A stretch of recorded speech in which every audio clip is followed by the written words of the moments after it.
Good morning, everybody, and thank you for the opportunity of inviting me to talk about Care Service Navigators. So Care Service Navigator is a new volunteering role for the MND Association in England, Wales and Northern Ireland. And we've been fortunate enough to secure a grant from the Department of Health for a 3-year project from which we're funding this new volunteering role. So the project itself is taking place in the area on the map in red. So it's in Norfolk, Suffolk, Cambridgeshire and West Essex. So it's an area that has many different challenges because of its geography, because of its location, and it's very rural, which also adds complications when accessing services. Now, I just want to sort of mention that the project started in 2013 and runs until 2016. And the Care Service Navigator role in particular, what sets it apart from our existing volunteer roles is that all the volunteers that we've recruited have got a background in health or social care. And as I go through this presentation, hopefully it will become clear why it's very important that they have that background. So just to set the scene, a diagnosis of MND is devastating, and for families having up to 18 different health and social care professionals involved in the care of a person with MND can be very confusing and also can feel very, very overwhelming. And there's research which indicates that families feel that engaging with services can be stressful and really do benefit from being empowered to access the right service at the right time, which is really what we want to do with our Care Service Navigator role. So in terms of what we're aiming to do with the project and with the role, it's really about empowering people to take control of decisions about care and make choices about the services that they can access. It's about supporting carers, ensuring that carers can support those that they're caring for as long as possible. And then it's about sharing what we learn with those people who are responsible for commissioning services to really help shape the future services for people with and people affected by MND. Now, the project itself is very tied into what the government are doing in terms of their vision for volunteering. So what we're doing with the Care Service Navigator is offering support that complements the support provided by the National Health Service and local councils. And I really want to stress the word complement because it's not about our volunteers replacing what the NHS should be providing, but really working with the NHS.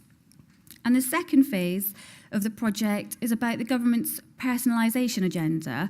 One of the earlier speakers talked about motivational interviewing, and that is really part of what personalisation is all about. It's about me as a patient and about what's important to me and important for my health and well-being. And it's a shift from being a passive recipient of care to an active participant. And what we're going to be doing is exploring how our Care Service Navigators can help deliver that personalisation agenda over the next 12 months. So a little bit about the volunteers themselves. So as I mentioned, the project we started in 2013. So we're just over halfway through. We have now recruited 8 Care Service Navigators who between them have supported 85 people with motor neuron disease. And that support also extends to the carers of those people and their families. They've also provided support to professionals who are supporting those people with MND. They volunteered a massive 918 hours, which equates to about 122 days. So a huge amount of support that they're giving. And, bearing in mind that this is they're doing it as a volunteer. And they've covered a huge 15,349 miles. So really starting to make an impact in that quite challenging area. So some of the examples of what they've done to support people with MND, people affected by MND and health professionals. They've given advice and signposted people to accessing the right housing, what adaptations people might need, such as stair lifts. They're also very knowledgeable about benefits. What they don't do is give benefits advice, but they will signpost people with MND and their families to what support is available and how they can access that support. Things such as taxis, community transport. There is a lot of help and support available for people, but you don't know what you don't know. And this is where the volunteers come in, because they have got that very local knowledge and can put that to really good use. So in order to make sure that we're spending the Department of Health's money well and that this project is having an impact, we have appointed an external organisation called Demos to conduct an independent evaluation of the project. And this is just a snapshot of the baseline survey which was carried out at the beginning of the year, where there was agreement from people with and affected by MND that care service navigators had put people in touch with support that they didn't know about before. So it goes back to you don't know what you don't know.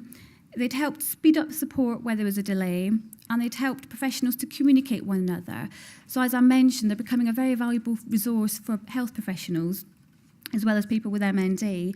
And what we're starting to see is that care service navigators are beginning to have a very valuable role in health and social service delivery. Now, this slide just shows the split of respondents to the survey. So we sent a survey to people with MND and also people affected by MND. So we could have a very balanced view of the impact that the volunteers were having. So you can see the responses from people with and people affected by is about the same in terms of response rate.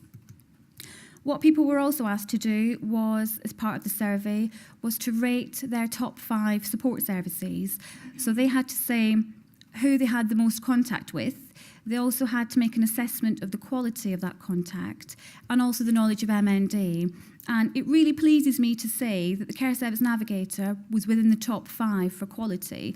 And bearing in mind that this project had only been about 9 months since being launched, I think that's a really, really good sign. We will be repeating the survey at the beginning of next year, so I'd hope to see more, the same or more in terms of quality, and also to start to see them in the contact and knowledge of MND as well. I thought it'd be really important to share with you some of the feedback that we were getting from people with MND and the families that the volunteers have supported. So I've just got a couple of quotes on the slide for you. We're very thankful to you for your kind support and guidance during the course of events. You've clearly made things happen. Many thanks for your help in getting this arranged.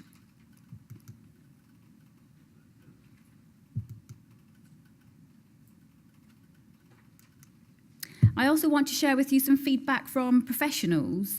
Now, what we're finding is that care service navigators are being welcomed to multidisciplinary team meetings, they're being invited and welcomed to MND clinics, and they're starting to be seen as being part of the team, which is absolutely fantastic. And so I'm just going to share with you some of what professionals have said.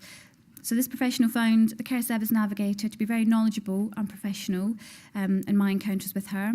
The team said that they had no qualms about involving the Care Service Navigator at the MND professional forums at which issues were discussed.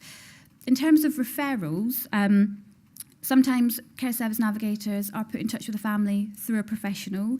Sometimes it's families contacting the navigator themselves, or it can be through our association, staff or helpline.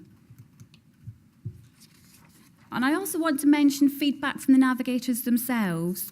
So the navigators have reported high levels of confidence in their ability to fulfil their role due to existing contacts and knowledge of health and social care structures. So I mentioned at the beginning of the presentation that what sets them apart from some of the other volunteers is that they have a background in health and social care. And what we're finding is that's becoming invaluable in the support they're providing people with MND and their families.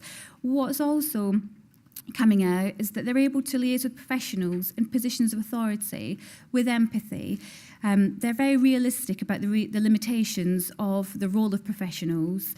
If only everybody had, an endless budget and endless time, then, it would be fantastic, but that's not the case. And, budgets are tight, so it's really important that the volunteers can have empathy with the professionals who themselves, are desperately trying to support people with MND. And what it does is it really sets expectations, I think, that can then be met. But there is a however. Now, the project is only working well in the areas where there's buy-in from health and social care professionals. We I mentioned at the beginning of the presentation that this role is very much complementing the support already provided by the NHS and local councils. Where there isn't things such as MND clinics or multidisciplinary teams, it's very difficult for the navigators to support people in that area. So what it really does is emphasise the need for multidisciplinary team working within the NHS, and that the role can't operate in isolation from the NHS teams or other services. But the fact that there is a gap, isn't an altogether bad thing, because what that does is identify areas where we can work with our teams across the MND Association to campaign for change and influence the NHS locally. So every negative does have a positive. So I've told you the project runs until 2016, and you might be asking yourselves, well, what happens next? What we're finding, and what we found over the past year and a bit, is that volunteers with the right skills can be meaningfully engaged in supporting families. And we do know that there's more work that we need to do with the NHS. We need to engage more with health and social care professionals, and that's going to be our focus for the next 12 months. What we also want to do is start looking at sustainability. So what do we need to do to keep the role going in the east of England? And what do we need to do if we want to grow that role across the rest of England, Wales and Northern Ireland? Is it something that we do in partnership with other organisations? Or is it something that we seek the funding and go alone? A lot will depend on what the evaluation tells us and the ongoing feedback from people with MND, their carers and health and social care professionals. So I just want to finish off by saying thank you. And I also want to shamelessly plug our new forum for professionals. The web address is on the slide. I have got with me lots of business cards with the web address. So please grab me at a tea break or lunch, and I can tell you more about that. Thank you.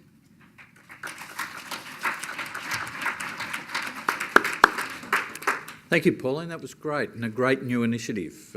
I think we've got to learn different ways and new ways of using volunteers to do more than perhaps stuff envelopes and rattle cans. So thank you. Any questions? Down the front here from Efrat, and then over to the right, my right. Hi, I'm Efrat Karmi from the Israeli ALS Association, and sorry, maybe I missed a point, but Okay. Who are those volunteers? Are they professionals that volunteer, or did you had to give them any kind of training, or what was your investment in making them ready for this role? Yeah, well, the volunteers have all got a background in health or social care. So some are retired. So we've got a few retired occupational therapists. We've got retired nurses, but we've also got volunteers who are currently still working within the system. They have all undertaken training. So as an association, we provide training for our association visitor volunteers. So that's the same training that the Care Service Navigators have undergone. So it's a very thorough 4-day training, which covers all sorts of things from, what's MND to safeguarding. All of our volunteers are also checked against the criminal records database to make sure that we're not having anybody who's got any criminal records that haven't been disclosed. They are managed by our regional care development advisors on a day-to-day basis. So each volunteer has a personal development plan. So bearing in mind they're coming from different backgrounds within health and social care, they'll have different strengths and weaknesses. So what they do through the personal development plan is to really help maximise the strengths, and if there's any gaps, any weaknesses, then those can be filled. So it's a very robust, there's a lot of investment in the volunteers, but then I think the impact is the payback. Thank you. I'm Helen Carey from Occupational Therapist in Wales. 2 little things I was interested in. I don't know where the other professionals here, whereas I would dearly love to volunteer for something like this.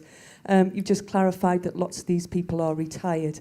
I'm thinking where on earth we would get the time to volunteer not all as well. retired. We've got some who are still currently in employment. Okay. So we've got 2 nurses who are currently still practicing. Being a bit controversial, surely this would work better in areas where the multidisciplinary team isn't working very well at all, where you haven't got teams and somebody is actually going in and making a difference.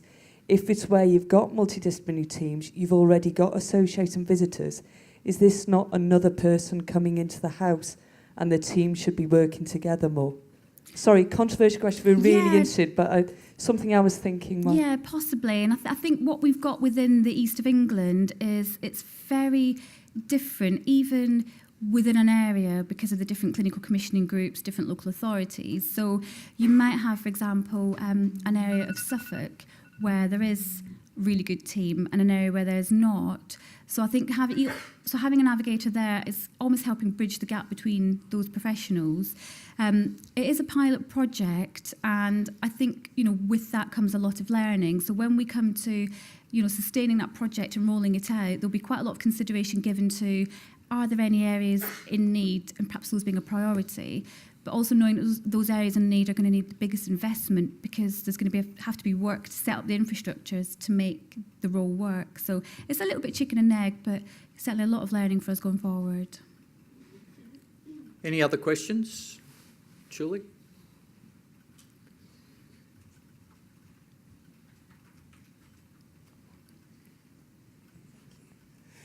Julie from MND Victoria, Australia.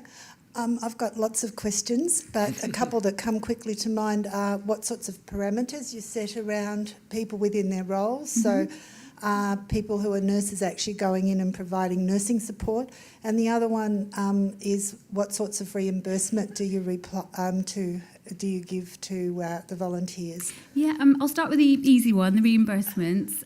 So the volunteers are reimbursed for all out-of-pocket expenses. So if they are travelling anywhere, whether it be by car or by bus or by train, then we would reimburse them for their mileage by car and obviously their train or bus upon giving us receipts. The volunteers are provided with an association mobile phone, a pay-as-you-go telephone. So it means that they're not going to incur any costs making calls. If they've got to ring a professional or ring the association, we're bearing that cost. I think that's probably it in terms of expenses. If they attend a course, then we would pay for that course as well, in agreement with the regional care development advisor who is managing them on a day-to-day basis. In terms of parameters, we're very upfront with the volunteers that, you know, they have to work within the scope of this role. And, you know, so for example, with the retired OTs, you know, if they recognise that somebody needed an assessment, they wouldn't be that person to make the assessment. They'd have to signpost it to the relevant clinician or that person's therapist, whether it be health or social care. And the same with the nurses. So we meet regularly as a group and we talk through issues. We talk through if people are uncertain about, you know, we'll talk about hypothetical situations. And I think it gives people the confidence to, you know, to say no, and also, you know, setting the people with MND's expectations that they're not a nurse, that they're there to help navigate as opposed to actually provide any sort of care. Okay, well, thank you very much, Pauline. Great presentation, great initiative. Please join with me in thanking Pauline.